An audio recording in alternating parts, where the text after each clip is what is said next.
Speaker తేల్చాకే అప్పటిదాకా న్యాయస్థానాల జోక్యం కుదరదు. ఇందుకు అనుగుణంగా అనేక తీర్పులు ఉన్నాయి.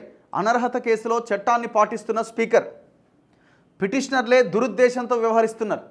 స్పీకర్ను ఆశ్రయించిన వెంటనే కోర్టుకు ఎక్కారు. వారి స్పెషల్ లీవ్ పిటిషన్లు కొట్టేయండి. అసెంబ్లీ కార్యదర్శి కౌంటర్ దాఖలు చేసిండు. అనర్హత పిటిషన్ పైన నేడు సుప్రీంకోర్టు విచారణ. ఈ 10 మంది ఎమ్మెల్యేలు ఎవరైతే పార్టీ జంప్ అయ్యారో వాళ్ళ విషయంలో జరుగుతున్న కేసు ఇది. ముఖ్యంగా ముగ్గురి మీదనే బీఆర్ఎస్ కేసు వేసింది. ఒకటి Bhadrachalam MLA Tellam Venkatrao, Station Ghanpur MLA Kadiyam Srihari and ఇంకొక ఆయన ఖైరతాబాద్ ఎమ్మెల్యే దానం నాగేందర్. ఈ ముగ్గురి మీద కేసు వేసారు వీళ్ళు. హైకోర్టుని సుప్రీంకోర్టు దాకా పోయారు. అయితే సుప్రీంకోర్టు ఏం చెప్పిందంటే అసెంబ్లీ కార్యదర్శికి కౌంటర్ ఫైల్ చేయమని చెప్పింది. ఎన్ని రోజుల్లోగా మీరు నిర్ణయం తీసుకుంటారో కౌంటర్ ఫైల్ చేయండి అంటే నిన్న అసెంబ్లీ కార్యదర్శి కౌంటర్ ఫైల్ చేశారు. ఇవాళ సుప్రీంకోర్టులో విచారణ, ఆ పిటిషన్ మీద విచారణ ఉన్నది. ఏమంటుండు అసెంబ్లీ కార్యదర్శి అంటే వీళ్ళు స్పీకర్కి కంప్లైంట్ చేసిన వెంటనే కోర్టుకు వెళ్ళారు, స్పీకర్ అన్ని నియమాలు పాటిస్తున్నారు అని.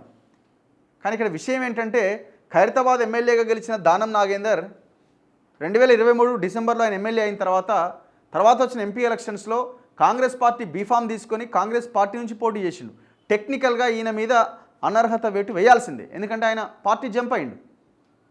దాంతోపాటు కడియం శ్రీహరి, ఇంకోరైనా తెల్లం వెంకట, వీళ్ళంతా పార్టీ జంప్ అయిన వాళ్ళు బయటికి కూడా రాలేరు. ఇప్పుడు కాంగ్రెస్ కాదు అని మనకి చెప్పలేని పరిస్థితి. కానీ కొంతమంది చెప్తున్నారు ఇప్పుడు గూడెం మహిపాల్ రెడ్డి లేదు నాది బీఆర్ఎస్ అని సుప్రీంకోర్టు అఫిడవిట్ వేసి ఎందుకు బై ఎలక్షన్ వచ్చే అవకాశం ఉందని భయపడుతున్నారు. ఎందుకు వీళ్ళు బై ఎలక్షన్ వస్తే మళ్ళీ గెలిచే అవకాశం లేదు కదా, నాది కాంగ్రెసే కాదంటుండే ఆయన. ఇట్లా చాలామంది మేము అసలు బీఆర్ఎస్లోనే ఉన్నామని ఒకరిద్దరు ముగ్గురు సుప్రీంకోర్టులో అఫిడవిట్ దాఖలు చేశారు. కానీ ఈ ముగ్గురు మీదనైతే అండ్ పర్టికులర్గా దానం నాగేందర్ మీదనైతే ఎవిడెన్స్ ఉన్నది.